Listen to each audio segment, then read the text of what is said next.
Hi friends, అవాజు ఈరోజు మనం ఈ వీడియోలో 1 ఫిబ్రవరి 2024 నాడు మన ఇండియన్ స్టాక్ మార్కెట్ యొక్క మూవ్మెంట్ ఏ విధంగా ఉండబోతుందో ఈ వీడియోలో మాట్లాడుకునే ప్రయత్నం చేద్దాం. అట్లే 1 ఫిబ్రవరి రోజు మన సెంట్రల్ గవర్నమెంట్ సెంట్రల్ బడ్జెట్ని ప్రవేశపెడుతుంది కాబట్టి దాని యొక్క ఇంపాక్ట్ ఖచ్చితంగా స్టాక్ మార్కెట్ మీద ఉంటుంది కాబట్టి దాన్ని దృష్టిలో ఉంచుకొని ఖచ్చితంగా ఈ వీడియోను పూర్తిగా చేసే ప్రయత్నం చేయండి. ఫస్ట్ నిఫ్టీ 50 విషయాన్ని మనం పరిశీలిస్తే మనకున్న డేటా ప్రకారం నిఫ్టీ 50 యొక్క హై వచ్చేసి 21,880 వరకు హై అయితే వెళ్ళడానికి ఛాన్స్ ఉంది. అదేవిధంగా లో విషయాన్ని పరిశీలిస్తే 21,600 వరకు లో సేల్ రావడానికి స్కోప్ ఉంది.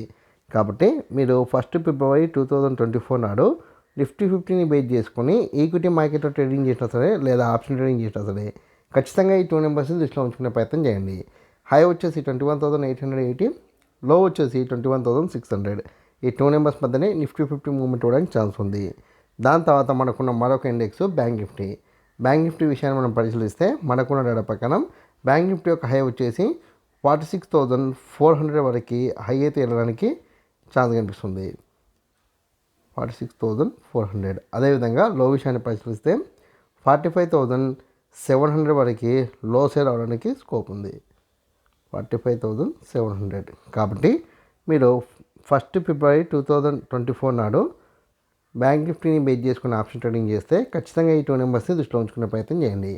హై వచ్చేసి 46,400, లో వచ్చేసి 45,700. ఈ 2 నెంబర్స్ మధ్యనే మనకి బ్యాంక్ నిఫ్టీ మూవ్మెంట్ ఇవ్వడానికి ఛాన్స్ ఉంది. దాని తర్వాత మనకున్న మరొక ఇండెక్స్ ఏదంటే కనుక ఫిన్ నిఫ్టీ విషయాన్ని మనం పరిశీలిస్తే మనకున్న డేటా ప్రకారం ఫిన్ నిఫ్టీ యొక్క హై వచ్చేసి 20,650 వరకు హై వెళ్ళడానికి ఛాన్స్ ఉంది. అదేవిధంగా లో విషయాన్ని పరిశీలిస్తే 20,350 వరకు లో సేల్ రావడానికి స్కోప్ అయితే కనిపిస్తుంది. కాబట్టి మీరు 1 ఫిబ్రవరి 2024 నాడు ఫిన్ నిఫ్టీని బేస్ చేసుకొని ఆప్షన్ ట్రేడింగ్ చేస్తే ఖచ్చితంగా ఈ 2 నెంబర్స్ దృష్టిలో ఉంచుకునే ప్రయత్నం చేయండి. హై వచ్చేసి 20,650, లో వచ్చేసి 20,350. ఈ 2 నెంబర్స్ మధ్యనే ఫిన్ నిఫ్టీ మూవ్మెంట్ ఇవ్వడానికి ఛాన్స్ ఉంది. దాని తర్వాత మీకు వచ్చే కామన్ రేట్ ఏంటంటే ఓవరాల్గా మనకున్న డేటా ప్రకారం 1 ఫిబ్రవరి 2024 నాడు మార్కెట్ మూవ్మెంట్ ఎలా ఉండొచ్చు డౌట్ మీకు రావచ్చు. అయితే ఇక మనకున్న డేటా ప్రకారం నిఫ్టీ 50 కావచ్చు, బ్యాంక్ నిఫ్టీ కావచ్చు, ఫిన్ నిఫ్టీ కావచ్చు, ఈ 3 ఇండెక్స్ ఓపెన్ అయితే హెవీ గ్యాప్ అప్ లేదా నార్మల్ గ్యాప్ అప్ లేదా హెవీ గ్యాప్ డౌన్ లేదా నార్మల్ గ్యాప్ డౌన్లో ఓపెన్ కావచ్చు. అయితే హెవీ గ్యాప్ అప్తో మీకు మార్కెట్ ఓపెన్ అయితే 9:30 వరకు CE10లో కొనసాగి దాని తర్వాత సైడ్ వేస్ ఉండడానికి ఛాన్స్ ఉంది. అలా కాకుండా నార్మల్ గ్యాప్ అప్తో ఓపెన్ అయితే మీకు 9:45 వరకు CEలో ఉండి దాని తర్వాత అప్ డౌన్ అవుతూ బడ్జెట్ ప్రవేశపెట్టిన తర్వాత 12:30 నుంచి మళ్ళీ CEలోకి వెళ్ళడానికి ఛాన్స్ ఉంది. అలా కాకుండా హెవీ గ్యాప్ డౌన్తో ఓపెన్ అయితే మీకు 9:30 వరకు ఫాల్ అయ్యి దాని తర్వాత మెల్లగా అప్ డౌన్ అవుతూ సైడ్ వేస్ ఉండడానికి ఛాన్స్ ఉంది. నార్మల్గా గ్యాప్ డౌన్తో ఓపెన్ అయితే మీకు 9:30 వరకు ఫాల్ అయ్యి దాని తర్వాత అప్ డౌన్ అవుతూ మీకు 1:30 తర్వాత మళ్ళీ CEలోకి వెళ్ళడానికి ఛాన్స్ ఉంది. మ్యాక్సిమం రేపు మార్కెట్లో మన ఇండియన్ గవర్నమెంట్ ప్రవేశపెట్టే బడ్జెట్ అనేది కొద్దిగా కీ రోల్ పోషిస్తుంది. సో మీరు బడ్జెట్ని ప్రవేశపెట్టిన తర్వాత ఎంట్రీ తీసుకునే ప్రయత్నం చేయండి. అయితే ఇక్కడ ఒక విషయం ఏంటంటే బడ్జెట్ యొక్క విధానాన్ని బట్టి మార్కెట్ సిఈనా పీఈనా అనేది మనం నిర్ణయం తీసుకోవాల్సి వస్తుంది.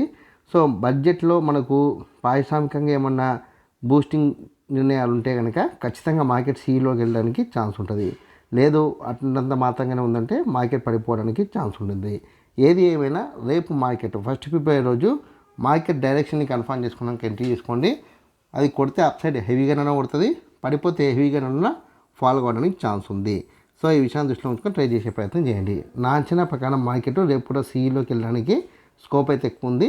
సో నేను ఇచ్చిన హై బ్రేక్ అయిన తర్వాత కూడా మీరు ఖచ్చితంగా అంటే ట్రైలింగ్ స్టాప్లతో వెయిట్ చేస్తే మంచి ప్రాఫిట్ వస్తుంది.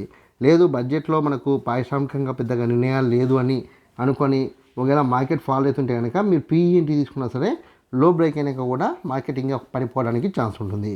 సో ఈ విషయాన్ని దృష్టిలో ఉంచుకొని ట్రై చేస్తే మీకు మంచి ప్రాఫిట్ వస్తుంది. ఈ వీడియో కనుక మీకు నచ్చినట్లయితే లైక్ చేయండి, కామెంట్ చేయండి, షేర్ చేయండి. ఛానల్ మటుకు ఖచ్చితంగా సబ్స్క్రైబ్ చేసుకోండి. జై హింద్, వందే మాతరం.